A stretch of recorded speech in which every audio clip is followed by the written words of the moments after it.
Hello, fellow history students. Welcome to the Pennsylvania Colony Podcast.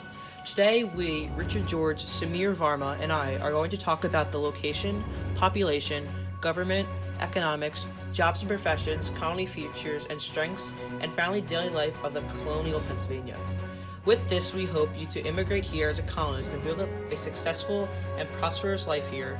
Off to the podcast. To introduce, Pennsylvania Colony is located in the Middle Colonies, bordered by Lake Ontario and northern Adirondack Mountains to the north and surveyed Mason-Dixon borderline.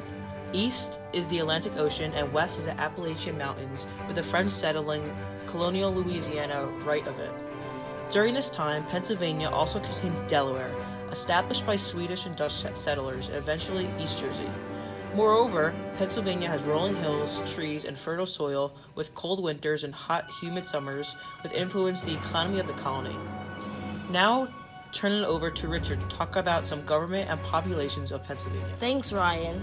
Continuing our discussion, Pennsylvania is a self-governing colony with a proprietorship where William Penn and family owns the colony and has the last and final say on ideas brought about by the representative government. William received the vast piece of property from the English king, Charles II, who wanted to repay a debt to one of his noblemen, Admiral Penn, William Penn's father. Here is William Penn to talk about his accomplishments and more on government. Hello, fellow colonial experts. As Richard said, I am William Penn. How did you use that piece of land, and how did you make Pennsylvania one of the most successful colonies of all? To answer your question, I used that land to make a colony for the Quakers or the Society of Friends who were seeking religious freedom from England, as they and I were persecuted for our very democratic and free beliefs. Therefore, we welcome everyone to Pennsylvania, no matter their race, ethnicity, color, or religion. Furthermore, I also allow everyone to participate in the colony through their economic needs and government. In order to establish such policies, I created the Great Law 1682, which provided a stable representative government in which courts would be established and laws and rules for people of the Pennsylvania colony to follow would be legislated in various chapters for accountability. In addition, the Pennsylvania Provincial Assembly, as it is called, also controls voter eligibility, conduct of trials, and tax control, but also, as said previously, allowed anyone to be elected into it as a democracy. That legislative assembly established became one of the most powerful bodies in colonial America. Thank you, Mr. Penn. Since religious freedom was allowed, people of various groups that have immigrated to Pennsylvania are diverse, and soon they established cities as Philadelphia, named the City of Brotherly Love. During the colonial period so far, it has been the most populated city in the 1700s, as Mr. William Penn's policies included his large land grants and open parks ensured social equality and efficient management. This made Pennsylvania one of the most successful of all the English colonies. That's why we are the best. Over to Samir to talk about the economy and various jobs and professions performed here. Thank you, Ryan and Richard, for your input. Pennsylvania, due to the rich soil, longer growing seasons, and relatively warm climate, is considered America's breadbasket as we supply various agricultural products such as crops and forestry, like lumber and products including ships, boats, and etc., causing many of our Pennsylvania families to be farms and live in the countryside.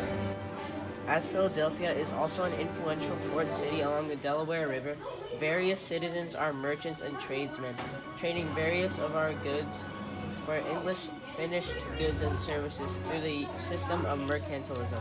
Moreover, our colony also has various industrial sites where iron ore is extracted to make farm tools, guns, and other machines. Even though Pennsylvania contains both broad and niche economies, artisans with certain vocations such as shoemakers, barrel makers or coopers, and blacksmiths who process the iron ore. Oh, look, it seems like that advertisement is coming in. Let's all listen. Have you ever felt constant pain in your ankles and toes after walking with hard and uncomfortable shoes? Have you cried as all your shoes never fit your own special size? Well, go to Mr. Richard Tilley's shoe shop in First Avenue in Philadelphia, where Quakers, French, and even Scandinavian people all speak and converse with one another. After stopping by your neighbor's house to play some dice and doing your household chores, get a new shoe specialized to your own foot. Mr. Tilley has undergone years of attending years of schooling and been apprenticed to one of the best while still keeping his shoe prices low as can be. So come down and get some new slides. Bye, Rivera. Hasta la vista. Uf, Wendy Vjan. Or whatever goodbye is in your language. Welcome back. Another reason why we are the best colony is that we were funded by one of the most famous scientists in the colonial period. Here today from the colonial period itself, Benjamin Franklin. Hello, fellow intellectuals of the 21st century. I heard that you need to interview a world-famous scientist and inventor. You're right, we do. We have a few questions for you today. What did you do for Pennsylvania? I was a major figure in the American Enlightenment and the history of physics for my discoveries and theories regarding electricity. As an inventor, I am known for the lightning rod, bifocals, and the Franklin stove, among other inventions. Well, that sounds very interesting, Mr. Franklin. One last question. How did you contribute to the Constitution? I helped to draft both the Declaration of Independence and the Constitution of the United States. I helped in which the 13 American colonies declared their freedom from British rule. That same year, Congress sent me to France to enlist that nation's help with the Revolutionary War.